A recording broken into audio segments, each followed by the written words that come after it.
So I decided to get trained in color analysis, and I want to use this to just help people see the difference in how they feel when they leave their house because you end up getting complimented a lot more and you feel different when you're in clothes that just feel good on you. Hi, I'm Hutton, a casting producer, entrepreneur, and a mom of two. My life is a mix of building businesses, raising little humans, and figuring it out as I go. This podcast is where we talk about the real side of that: business, healing, motherhood, and becoming the woman that you are meant to be. This is Her Soft Power. Okay, welcome to Her Soft Power. I'm your host, Hutton Salvatore, and thanks for joining me today. I have our guest, Ashley Fisher, today. She is a creative and an entrepreneur who is focused on helping women feel confident and feel their best with personal style and through her business, Perfect Fit Color. And so I'll let you share a little bit about it, Ashley. Go right ahead.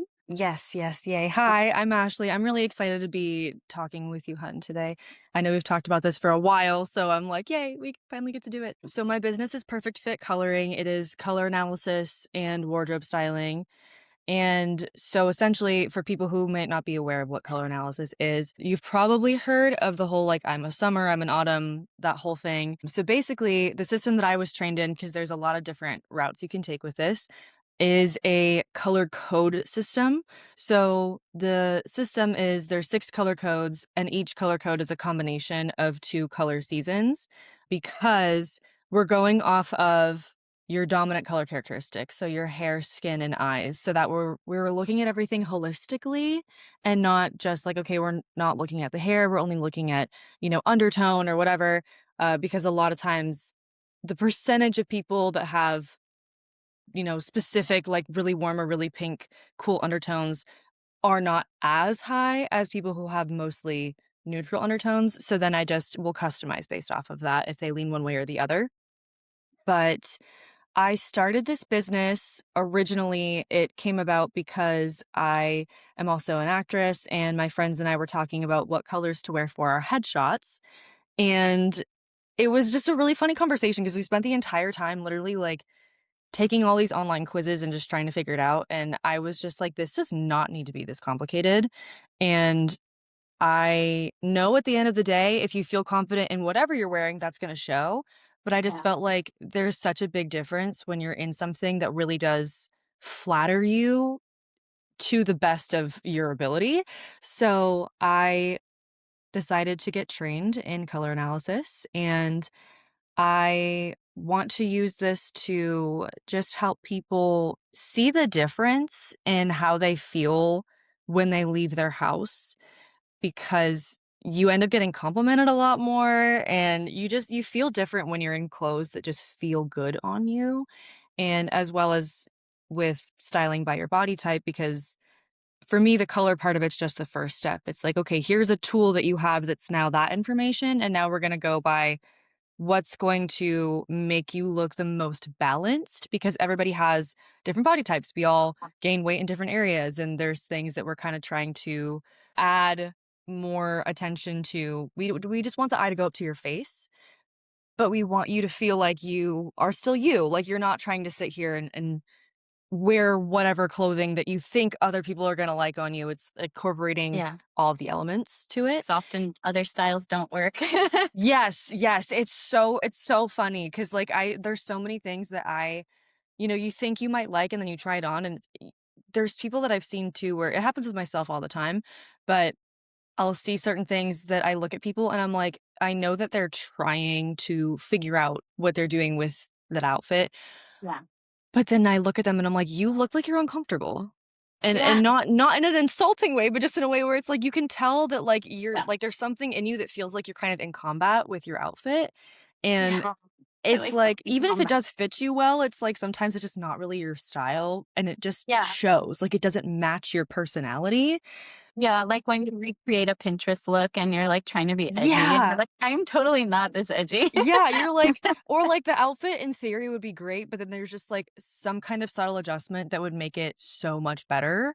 So, there's a lot of information that goes into it, and I know most people don't care, unfortunately, but it really just makes such a big difference in the way that you present yourself to the rest of the world and then like the way that you think about yourself. Like psychologically, there's so much other stuff that kind of comes with it that I think because we've all become accustomed to like being at home all the time and like not really worrying about going out and doing whatever, we kind of stopped caring just about anything to do with our actual selves in a healthy way instead of like, the goal is not I'm doing this for attention, I'm doing this for people to look at me. It's you want to just feel better and it comes off of you differently. Like, the vibe, the energy that comes off of you when that happens is so different.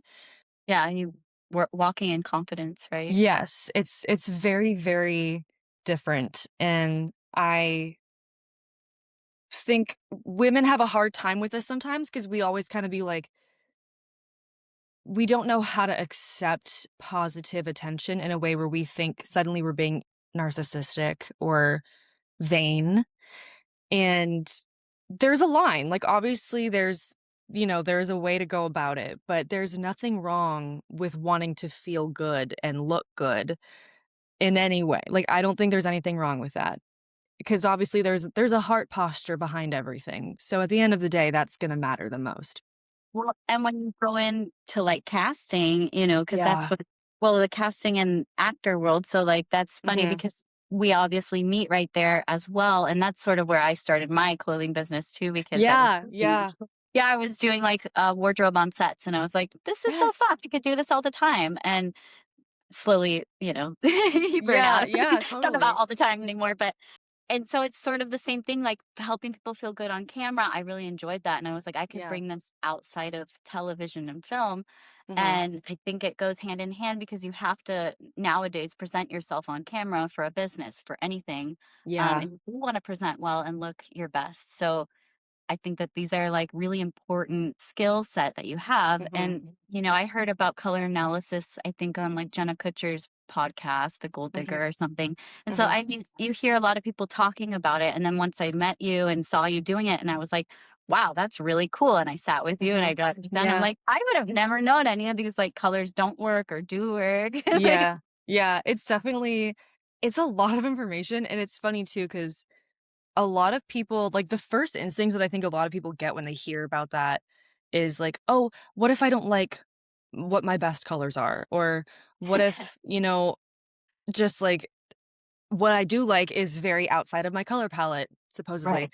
and I'm like, "You can still wear whatever you want." Like, Yeah. there's this is where the style element of it, I think, comes in so heavily because there's a way to style anything, even if it's not in your color palette. Like, that's why I think that's probably the more important side of it, but it's just really helpful to know the coloring element of it as well, because, like, there's things that I know I just flat don't like on me, so I'm not gonna wear it. And, like, every color code has 36 colors in it. I wouldn't expect everybody to have 36 colors in their closet because that's insane. So, if you can do it, great, like, good for you. But, like, even for me, I'm still going through my closet every now and then being like, "Is this really something that feels like me with where I'm at currently in my life, with my current style?" And, it's always kind of a constant navigation thing, but if I just put something on, I'm like, "Yeah, you know what? This isn't it." It's okay to just like, "Okay, I'll chuck it. It's fine. I'll donate it, whatever." Or the Marie Kondo, love it or Yeah. get rid of it, Yeah. right? "Does it bring What me joy? Yes or does it bring no?" me joy? Okay. That's what it is. Yeah. It doesn't bring Yeah. me joy. I love that. Yeah, so many good points that you brought up too about, you know, because women, we have to feel confident in order to put ourselves out there and make Yeah. connections and do this kind of stuff that it requires in this digital, you know, age. Yeah. Now, you are still acting, correct? Yes. Okay, so Yes. you do them both, and do you wanna share a little bit, like, how do you balance them all? Yeah. This is actually a really funny question, and like, context, like, Hutton sent over a list of questions, and I looked over them so that way I knew what to expect, but I knew I didn't wanna, like, plan responses. And when I saw this question, I literally laughed because I was like, well, I can't really say I've been balancing them that well, to be honest.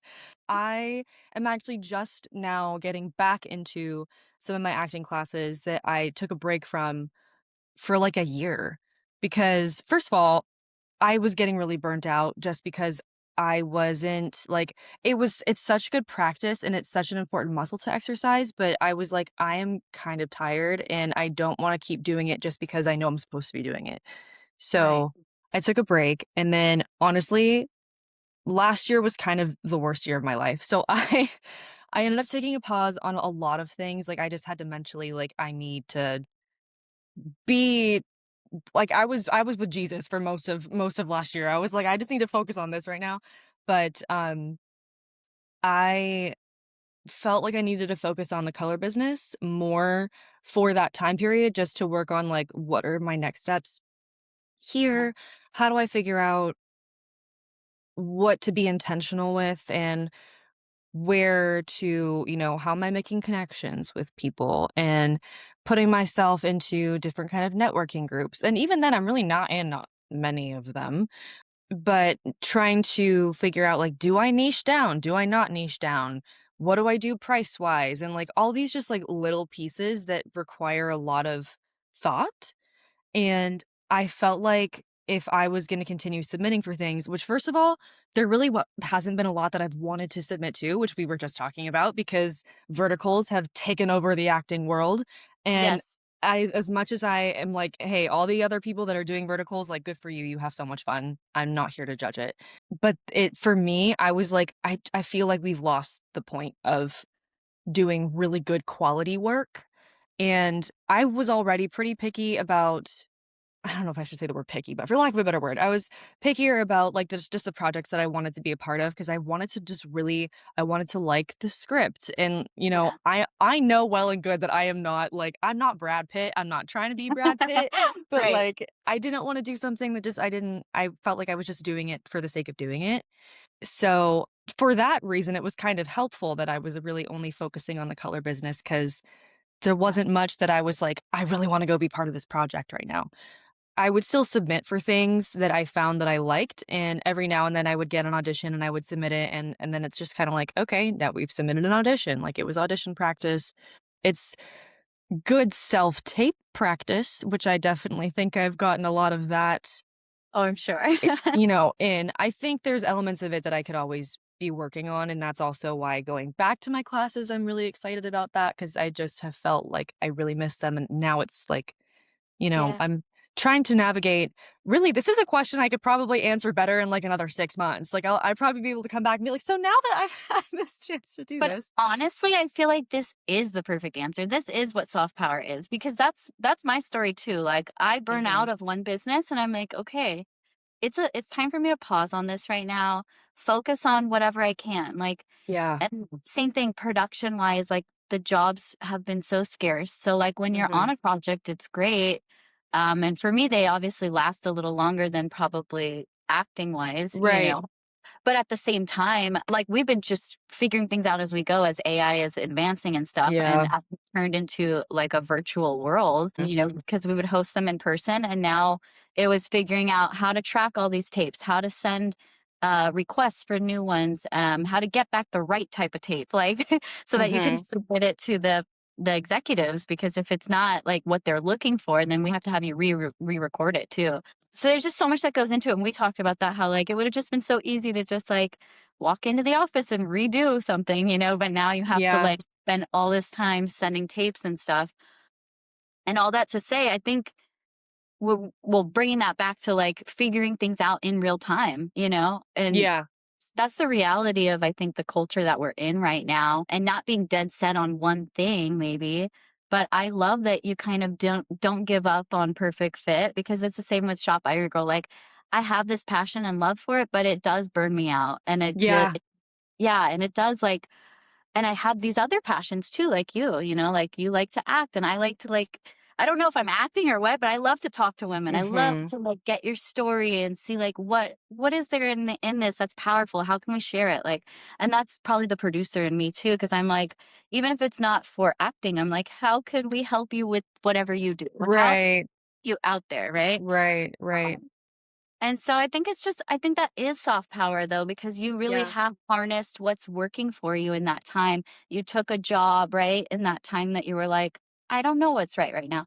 I've done that too. I mean, I think you have to do what's going to serve you in that moment and your Yeah, family, right? yeah. Oh, absolutely. Yeah, and that's also where I think in our world, we have a tendency to wanna be that person that's like, "I can do all of these things at the same Yeah. time," and I'm like, "Am I doing anything well?" Yeah. Because honestly, I don't want to do that to myself, and it's unfortunate because everything is also so expensive now Yeah. that you kind of feel like, "Wow, rock in a hard place." That's really unfortunate. But I definitely feel like you have to recognize what is beneficial and what's actually being fruitful when you're doing it. Because if I'm doing anything and it's kind of just like a half effort because I'm so exhausted all the time, that is an indicator at some point where I have to pause and be like, What is working well and what's not? Do I need to take anything off of my plate?" And Yeah. obviously, no matter what happens and what you're doing, even if you're only doing one like, if you're only doing one thing, like, that's a normal thing to do is just doing one thing, but you really are just, like, if you only have like, you're going through something and the way that you show up is, like, maybe your best is giving 70% that day, and that's still your best. Okay, like, it just we're so like, I do this to myself all the time. I'm so hard on myself with just wanting everything to be where I want it to be exactly in that moment, and it's tough because I feel like I have some really great visions for what dreams I feel like the Lord has put on my heart, but also I'm wanting to be like, "I can see it, and I want that right now, but right now I'm right here, and I Yeah. have to do these other things to get there," and that's really frustrating sometimes. Yeah. So I definitely think it's everything is something that I pray into every decision that I make with that kind of thing, and once you make a decision, and then it's like, "Okay, if I feel peace about it, this is clearly the right thing for me to be doing, and if I don't, then we have to pivot and then reevaluate from there." Because it's just like it's the open and shut door thing, you know? So, what I've been h having to learn a lot more, and I think I'm still in the process of learning. Absolutely. I completely understand that and I can relate in many ways. And that's sort of why I created this because I felt so stuck and like I just can't do everything and I'm not where I want to be yet. But I Yeah. will get there if I take it slow, one step at a time. And like even with, my production value on this, like I go, I know I can do better. I went to school for this. Like I have Mhm. real camera, I have audio editing, real experience, but I'm using all these AI softwares and things that make it Yeah. easy for you, but it's not maybe giving me the best results. And so there are areas like that recently this week where I've been like, okay, get out your real camera, start recording. Like, Yes. and it's just slowly like honing your craft in which direction you want to go, I guess, and figuring that out. Getting clarity is always the first. Yeah, But no, literally, and that's always something too where I know we all have a tendency to be like, "Okay, I need clarity on something," but then we don't do anything. right, And I'm like, "Okay, this is where I really shoot myself in the foot," and I've been learning that it's like, okay, if I feel the heart tug to do something and it's not going away, and this is where, like, my prayer life comes in. I'm like, "Okay, like, God, if this isn't a desire that you have for me to pursue right now, could you just, like, shelve that desire for the moment? Like, just take it away so that way I'm not trying to idolize this or whatever." And then if it's still lingering and I'm doing this for, like, a week and I'm like, "Okay, this is still not going away, so, okay, I'm gonna take that as you're telling me to move in some direction here, and I'm gonna do that and see how it goes." yeah. So that way it's like Chantel says this all the time, but with the whole, like, action brings clarity thing, and that has helped me a lot more recently with not feeling so scared to take steps because I've definitely held myself back from making decisions out of fear of it being the wrong thing. I get that too. I've done things too where like I've created something or something that I want to do next, and then kind of the lack of my clarity on it. Is that really Mhm. what I want to share? Is that really what I want to do? And then it kind of holds you back from putting yourself out there or sharing or, giving people the help that you actually do have. You're holding it back from them too. Yes. So that's another thing that I always have to remind myself. It's like, I'm not serving anybody by keeping my self quiet, you know? It's like, Yes. Yes. I do this all the time too, because even if in my own, like, personality traits too, I'm like, "Okay, I don't wanna come off like I'm this kind of person because I'm also this kind of person." And I'm like, "This is such a ridiculous thought to have because, like, 1, no one is thinking about me that much." And, like, I really I struggle with that because 'cause I've had some situations come up where I'm like, "Why would you do this? Because that tells me you care a lot more about what I think than I think you do, and that's weird. Like, why do you why?" So, yeah, it's really funny, and we're all human, and we all, we struggle with those things all the time, so it's a very normal thing. But then I'm like, people really identify with those parts of your personality that you're probably a little bit more like, "Do I do this? Do I make myself like, do I reveal the gigantic dork that I really am in this moment? Or, like, do I wait for them to really see that?" You know? well, It's and funny. I think it comes down to also like that's where you're gonna find your people when you stop being Yeah. afraid to share those sides of you. And sometimes it's not always like the goofy, funny side. Sometimes it's like your serious side or Yeah. your political side or your faith side or whatever Yeah. it is that Yeah. that you're afraid to share. It might just be that thing that somebody was waiting to hear from you, kind of.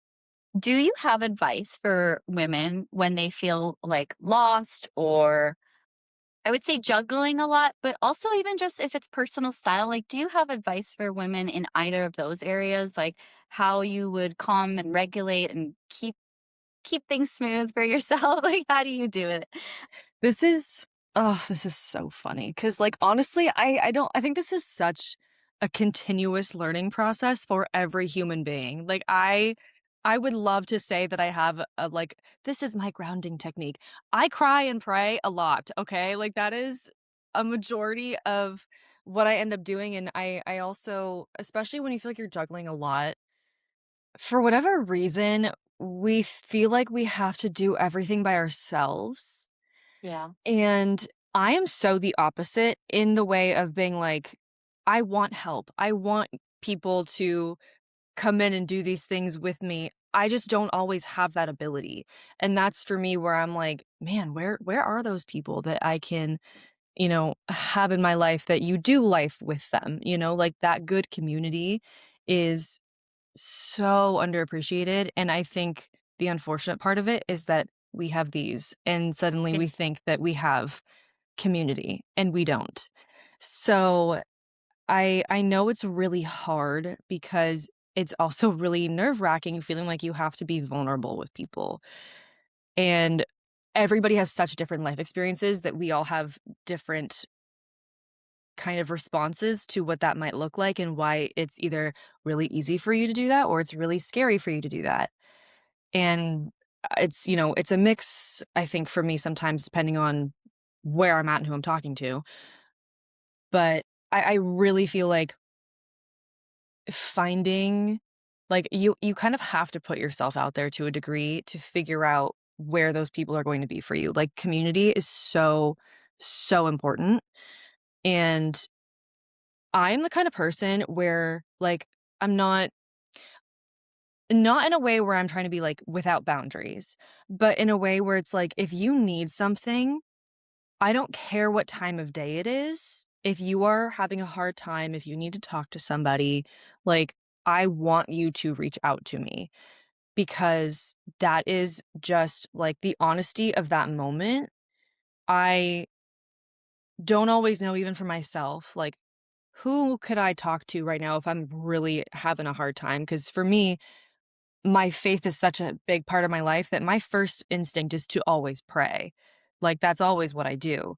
So, first of all, if you don't have that in your life, like, prayer life is, like, priority number 1. It literally changes everything. And that doesn't need to be a whole formal complex thing. It's just like me talking to God like I'm talking to you right now, like, that's however that's gonna look for someone. And if you don't know how to do that, it's like, "Hey, help me ask him to help you," like things like that. It doesn't have to be super complicated, but I think community tying into the faith thing is like a humongous thing for me. And when it comes to the personal style thing, it's a process. It's not something it's I still have days where I'm like, "Okay, my style." I was literally thinking this morning, what does my style in the casual sense look like? Because living in our area, it's, it feels like everything is just, like, jeans and a t-shirt all the time, which is fine. I'm not saying there's anything against that, but, like, I wanna know what does casual look like for me, and then when I'm out and doing things, like, it just depends on my mood for the day, like, that's okay. So you really have to kinda just gauge how you're feeling and what you're trying to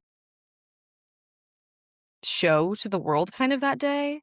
Not in like the, "Oh, how do I want the world to see me?" But, like, what's, like, genuinely how you're feeling in that day, and that sounds kind of, like, woo-woo, but I don't know, I feel like there's something in your closet that you really like for some reason. Like, you have a favorite outfit that probably comes into your mind, something that you reach for more often than other things.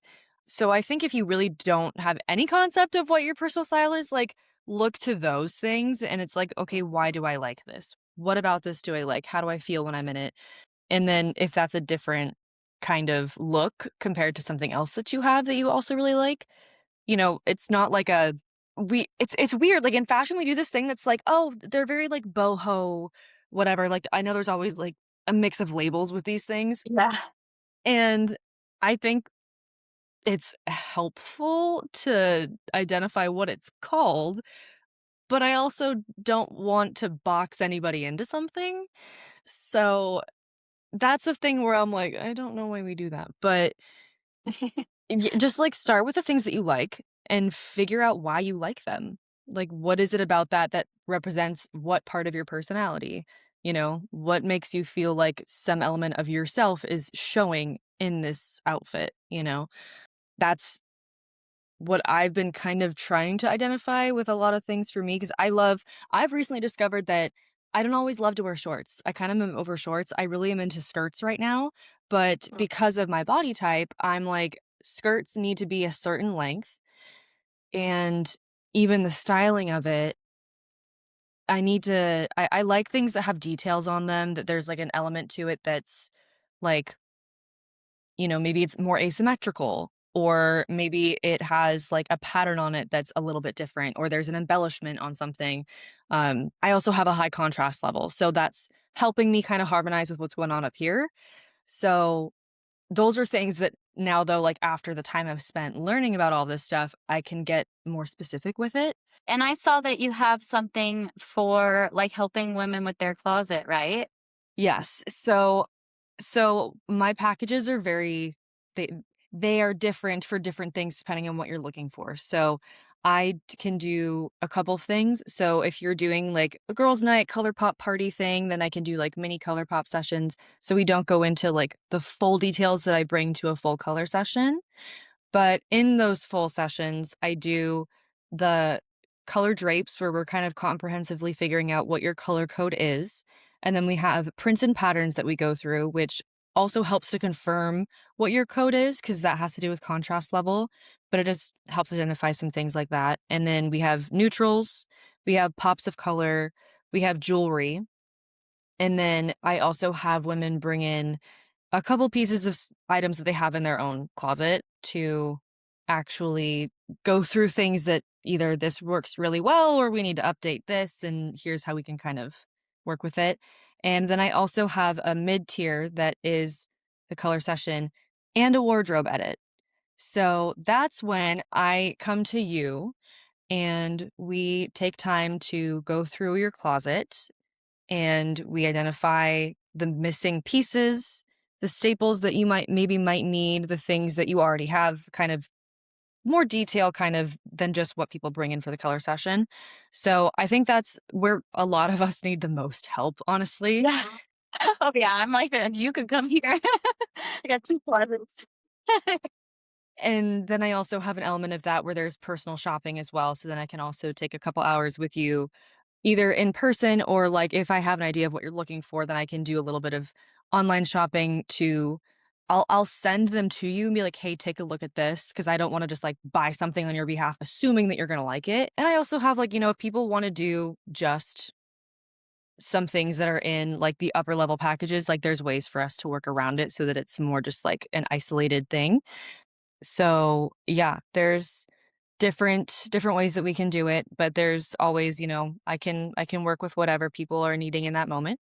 Okay, so they'll message you on Instagram. I'll provide your links. Yes, I have my website. My website has there's a link to it's like a Google Doc form where basically you can just kind of fill out all the information of why you would want to be utilizing an image consultant and like what you're kind of looking for to help with. And I also have my Instagram, and that way, again, my website's linked there as well, but there's also a Calendly link, so that way you can just have, like, free 30-minute consultation, we can do it that way too. But yeah, that's where you can find me. Thank you, Hutton. Thank you so much.